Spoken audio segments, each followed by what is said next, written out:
거기에서 떠나 그들의 회당에 들어가시니 한쪽 손 마른 사람이 있는지라.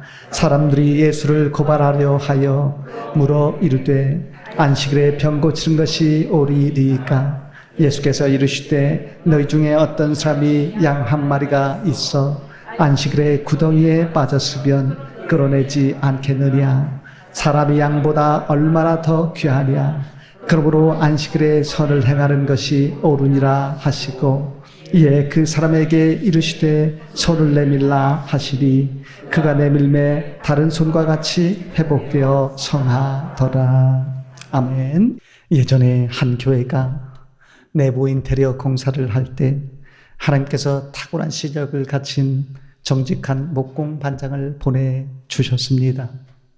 먼지를 하얗게 뒤집어 쓴 그의 손길이 닿는 곳마다 교회의 구석구석 아름다움이 펼쳐진 것을 보면서 담임 목사는 감탄과 함께 사람의 장인 정신이 정말로 아름다운 것이구나 라는 것을 깨닫게 되었습니다. 그 반장은 실력이 탁월해서 담임 목사가 어떻게 해달라고 하면은 예, 그렇게 해보죠 라고 한 후 전혀 불평하거나 투덜대지 않고 그대로 해주었습니다. 참된 실력자는 마음도 넓습니다. 그 반장은 책임감도 남달라서 늘 일과 시간 전에 일을 시작을 했습니다. 또한 겸손하고 유머도 있고 즐거운 표정으로 주변인들을 편하게 해 주었습니다. 그의 정신과 마음과 기술에 담임 목사가 감탄하면서 기뻐하자 전도사가 이렇게 말을 했습니다. 목사님께서 칭찬하니까 그분이 더 일을 잘하는 것 같아요. 담임 목사가 대답을 했습니다. 그분은 장인 정신이 투철해서 저의 칭찬과 상관이 없이 일을 잘할 겁니다. 한국교회에 저런 장인 성도들이 많았으면 좋겠습니다. 장인은 손으로 작품을 만드는 사람을 뜻합니다. 사람의 손은 매우 중요한 것입니다. 사람은 머리뿐만 아니고 손도 뛰어나기 때문에 만물의 영장이 될 수 있었습니다. 머리와 손은 서로 상승작용을 일으키면서 사람을 뛰어나게 만들었습니다. 머리가 좋으니까 점차 손이 발달되고 손이 발달되니까 점차 머리가 좋아지게 된 것입니다. 노인의 치매, 선망, 그리고 인지장애 증상을 예방하려면 펜으로 글을 쓰는 것, 컴퓨터 자판을 두드리는 것, 핸드폰 문자를 하는 것, 악기를 다루는 것 등으로 손을 의미 있게 활용하는 것이 좋습니다. 하나님께서 사람에게 주신 최고의 선물 중 하나가 바로 손입니다. 사람의 눈보다 좋은 눈을 가진 동물 많고, 사람의 코보다 좋은 코를 가진 동물도 많고, 사람의 발보다 좋은 발을 가진 동물도 많습니다. 그러나 사람의 손보다 좋은 손을 가진 동물은 하나도 없습니다. 사람은 손을 가지고 만물을 지배할 수 있었습니다. 손을 얼마나 잘 사용하느냐에 따라서 사람은 성공하기도 하고 실패하기도 합니다. 심지어는 믿음의 성패도 손이 크게 좌우합니다.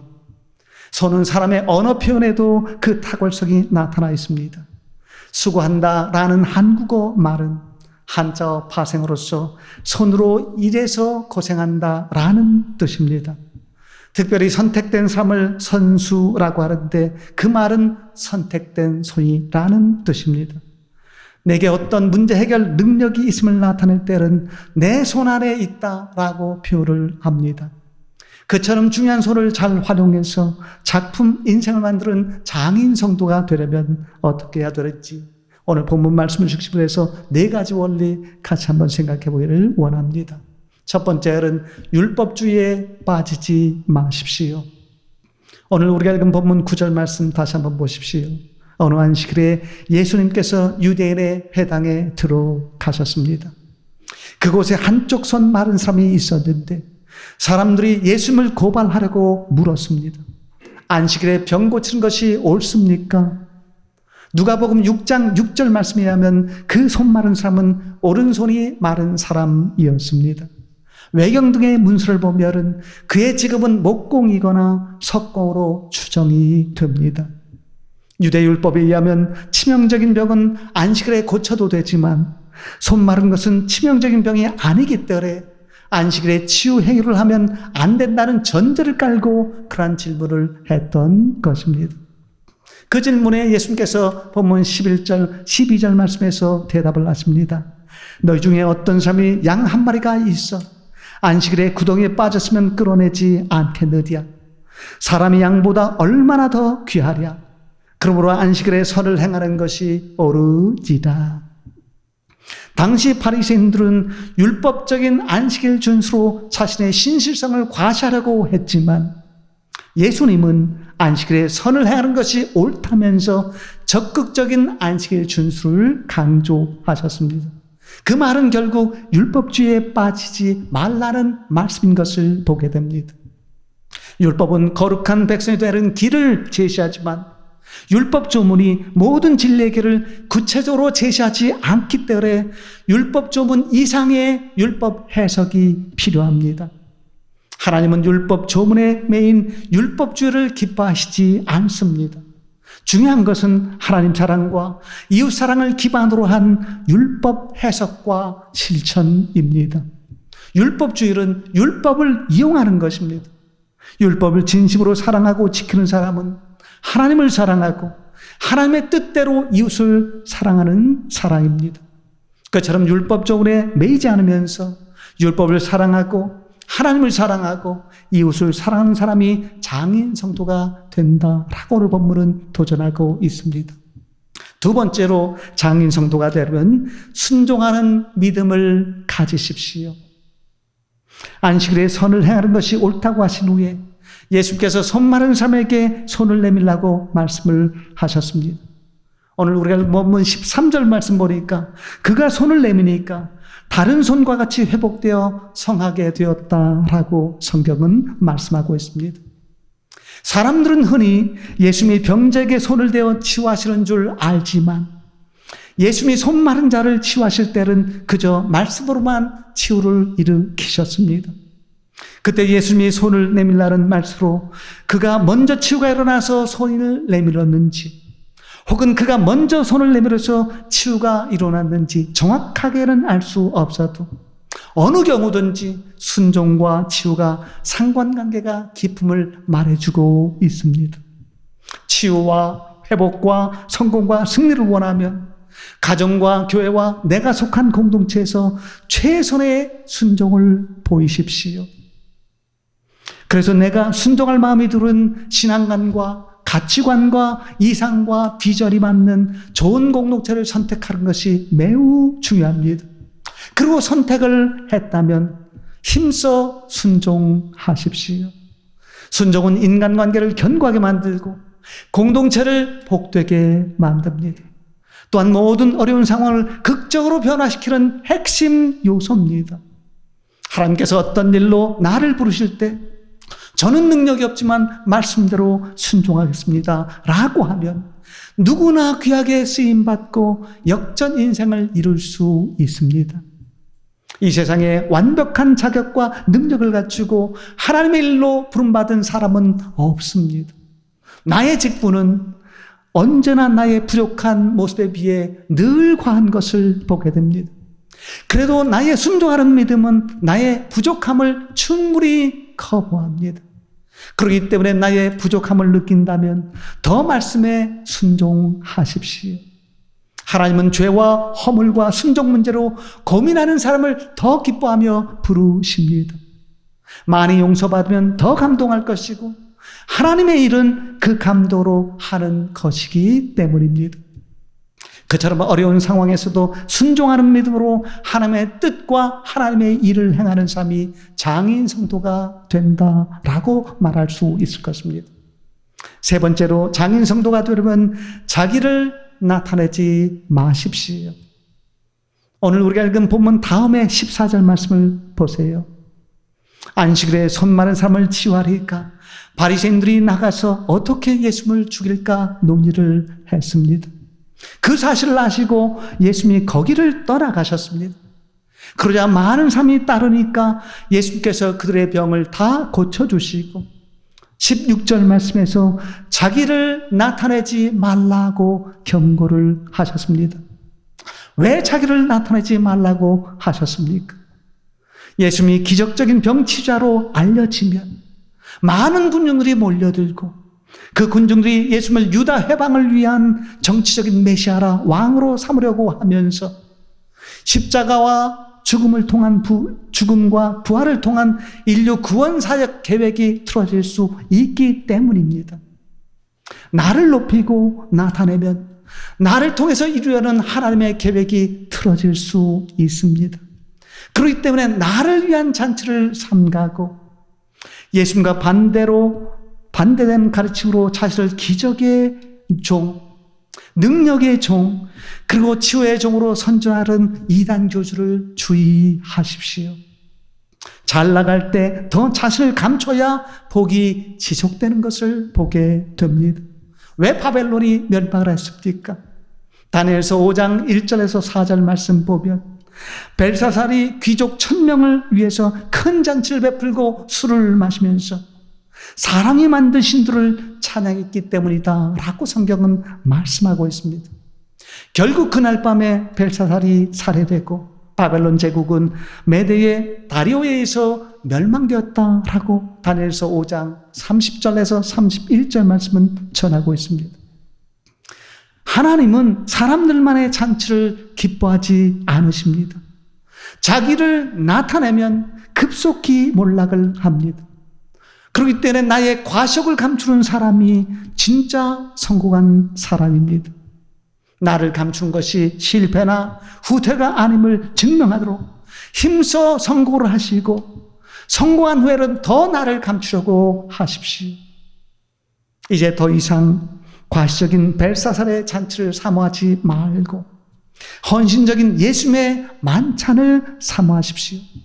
예수님을 닮아서 하나님의 뜻대로 많은 사람들에게 도움을 주고도 나를 드러내지 않는 성도가 복된 장인 성도가 됩니다.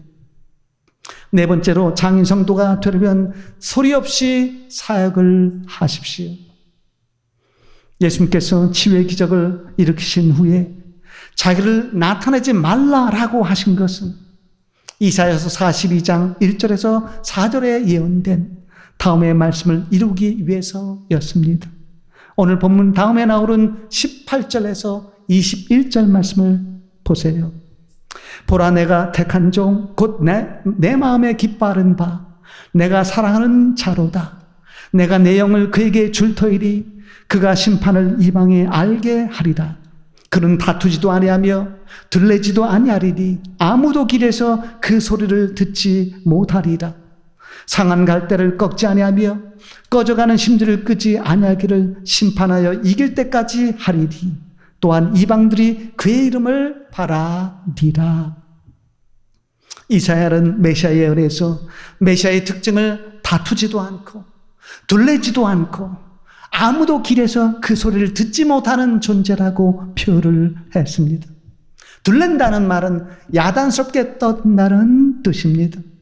이단 교주는 대부분 큰 소리로 자신이 메시아라고 과시하면서 새로운 교리를 내세워서 기존 교인들과 다투고 자신을 야단스럽게 드러내고 대중 앞에서 큰 소리를 칩니다. 그런 모습 자체가 그가 메시아가 아님을 확실히 나타내고 있습니다. 이사야가 예언하고 마태가 묘사한 메시아의 핵심 특징은 소리가 없는 것이기 때문입니다. 예수님은 엄청난 기적을 행하시고도 소리를 내지 않으셨고 더 나아가서 소리 내려는 사람들에게 소리를 내지 말라고 경고하셨습니다.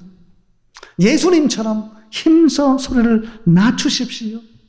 나의 실체보다 소리를 낮출수록 예수님을 닮아가게 되고 나의 실체보다 소리를 높일수록 예수님으로부터 멀어집니다.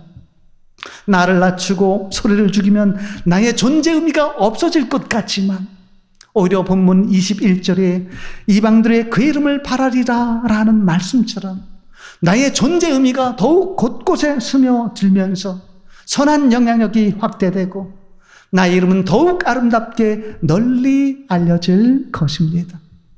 침묵의 힘을 믿으십시오. 물론 침묵하라는 말이 사막이나 동굴에서 침묵 수련을 하며 지내라는 말이다. 전혀 말을 하지 말라는 말이 아닙니다. 소리 없이 선을 행하라는 말입니다. 또한 자랑과 과실을 삼가고 더 나아가서 논쟁과 핑계와 원망과 불평을 삼가라는 말입니다. 그렇게 침묵을 하면 상한 갈대와 꺼져가는 심지처럼 약하게 보여도 예수께서 십자가를 지고 돌아가셨다가 극적으로 부활하신 것처럼 때가 되면 오히려 극적인 승리의 역사가 있고 그 이름이 널리 알려져서 많은 사람들이 사모하는 대상이 될 것이라고 성경은 말씀하고 있습니다. 예수님은 손 마른 사람을 고쳐주실 때 손을 내밀라라고 말씀하셨습니다. 영적인 관점에서 손을 내밀라는 말씀에는 두 가지 핵심적인 뜻이 있습니다. 첫째, 남을 섬겨주는 손이 되라는 뜻입니다. 상처 입은 사람들, 목표를 찾지 못하고 방황하는 사람들, 어려움 속에서 지쳐 쓰러진 사람들에게 손을 내밀면 하나님께서 나의 문제도 해결해 주시고 나도 회복시켜 주실 것입니다. 특히 교회에서 서로 어루만져 주고 격려해 주고 힘과 용기를 주면서 희망을 품게 해 주십시오. 신학생 때 설교를 시키면 주로 비판적인 설교를 하는 것을 보게 됩니다. 그 학생이 나중에 교회를 개척하면 점차 그 설교가 위로하는 설교로 변합니다. 교회는 비판하고 정죄하는 것이 아님을 교회를 섬기면서 깨닫기 때문입니다. 교회에서 비판 소리를 듣지 않아도 많은 사람들이 세상에서 비판 소리를 들으면서 힘겹게 지금도 살아가고 있습니다. 그렇게 한 주간 살다가 가슴에 멍든 상처를 안고 찾아온 교인들에게 주일에 교회에서 또 때리고 멍들게 하면 안 된다라는 것입니다. 주일이 되면 목자의 심정을 가지고 교회에서 서로 위로해주고 섬겨 주십시오. 두 번째로 손을 내밀라는 말은 하나님께 헌신하는 손이 되라는 뜻입니다. 하나님으로부터 받기만 하려는 손이 하나님께 드리는 손으로 바뀌는 것이 진짜 복입니다. 하나님 앞에서 인색한 손이 되지 마십시오. 하나님께서는 복을 주시기 전에 나의 손이 펼쳐지기를 원하십니다. 현대의 성경 번역본에는 본문에 손을 내밀라라는 말이 내 손을 펴라라고 번역되어 있습니다. 손을 움켜쥐기만 하지 말고 손을 펴서 하나님께 드리고 선교하며 나누고 구제하며 베풀어야 내세는 물론 이 땅에서도 복된 위치에 서게 될 줄로 믿습니다. 저는 미국 기독교 선교연맹 CNMA 출신으로서 1992년도에 한국에 아무것도 없이 첫 번째 교회를 개척하고 문서 선교 사역을 하면서 어렵고 힘든 때도 많았고 경제적인 위기의 순간도 많았습니다. 그런데 하나님께서 한 번도 돈이 없어 굶게 하시지는 않았습니다. 막판에 위기에 몰릴 때도 있었지만 간혹 그런 때가 있었지만 그때마다 하나님께서 예비하신 신기한 손길로 인해서 굶을 기회를 놓쳤습니다. 저처럼 과거에 그러한 삶의 위기를 잘 지나온 은혜를 받았다면 이제 누군가에게 손을 펼쳐 그가 굶을 기회를 놓치게 할 수 있기를 바랍니다. 받기보다 주고 쥐기보다 손을 펴면서 힘들어도 선교와 구제에 힘써 동참하십시오. 언젠가 교회를 건축하면 건축비의 일부를 가지고 선교도 하겠다는 마음의 준비를 하시기를 바랍니다.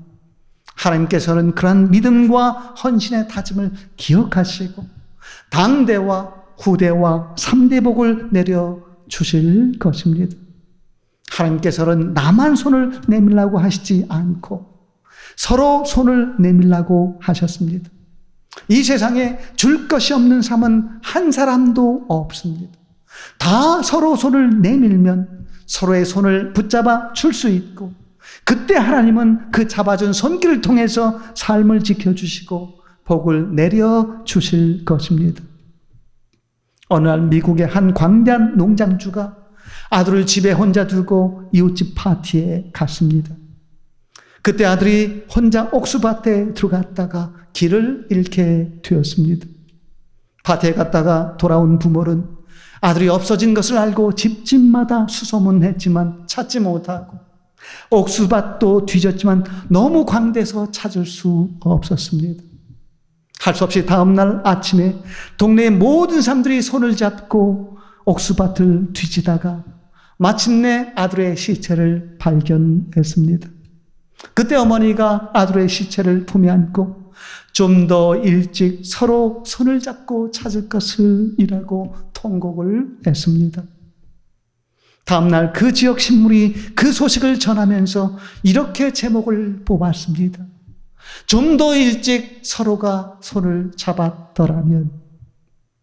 요즘 한국 교회와 교회들이 병들고 있다는 얘기가 심심찮게 들리고 있습니다. 그처럼 나라와 민족과 교회에 절망의 어둠이 기울이 깃든 현실을 살아가는 성도들에게 하나님께서 이 시간에도 말씀을 하십니다. 더 늦기 전에 내가 손을 내밀라. 서로 손을 펴고 서로 손을 잡으라. 내가 하나님의 손길이 되라. 그 말씀에 순종해서 문제와 실패와 병을 극복하고 희망을 전파하는 참된 장인 성도의 삶을 살 수 있는 복된 심령들 다 될 수 있기를 진심으로 축원을 드립니다. 기도하겠습니다. 거룩하신 하나님 아버지 감사합니다. 오늘도 장인 성도가 되고 하나님의 손길로 살려면 어떻게 해야 하는지 다시 한번 말씀으로 깨우쳐 주셨사오니 감사합니다. 오늘도 주신 말씀처럼 율법주의에 빠지지 말고 순종하는 믿음을 가지며 자기를 나타내지 말고 소리 없이 사랑을 실천함으로써 장인 성도가 되어 세상을 살리고 변화시키는 저희들 되게 하여 주옵소서. 오늘도 변함없이 저희 교회를 위해서 간절히 기도합니다.